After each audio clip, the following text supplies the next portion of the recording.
अस्सलाम वालेकुम दोस्तों, उम्मीद करदा तुसी खैरियत नाल होसो।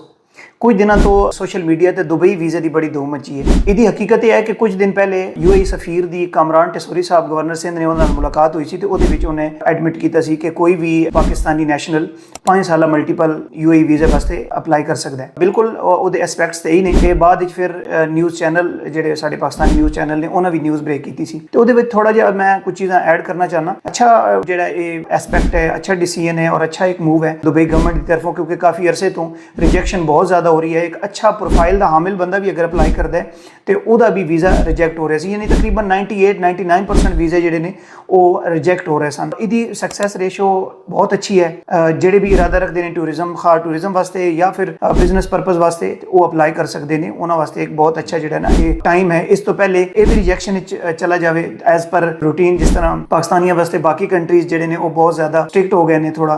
उस तो पहले जोड़े बंदे भी ख्वाहिशमंद ने उन्होंने अप्लाई करना चाहिए, क्योंकि इस वक्त इसकी सक्सैस रेशो बहुत अच्छी है। ये 3 चीज़ा ने, कोई डॉक्यूमेंट्स किहड़े चाहिए ने, उस तो इलावा इसकी फीस की है तो कंडीशनस के ने।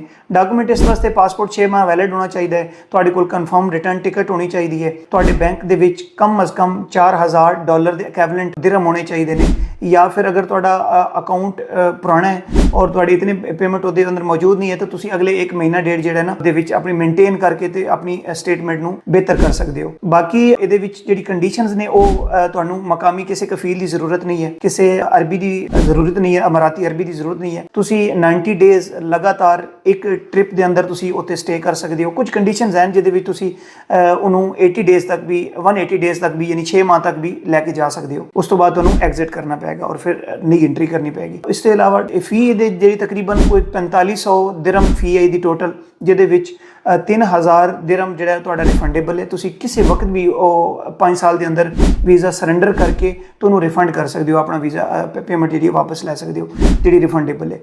उस तो इलावा बाकी जी अमाउंट बचती है 4500 विचों तो इलावा वो तुहाडी वीज़ा फीस है और कुछ उहदे विच वैट ने, कुछ टैक्सिस ने, इस तरह करके तकरीबन 4500 दिरहम टोटल अमाउंट बनती है।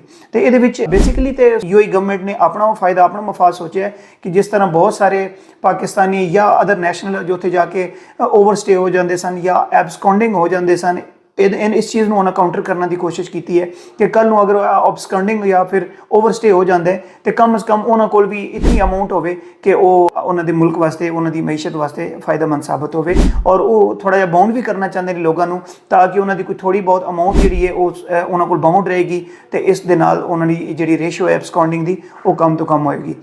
तो इस हवाले नाल किसी दोस्त को कोई इन्फॉर्मेशन चाहिए हो वो कमेंट कर सकता है या साढ़े नंबर पर कॉल करके मालूमात लै सकते, या वीज़ा अप्लाई करने दे विच मुआवनत चाहता है तो वो कॉल करके हैल्प लै सकता है।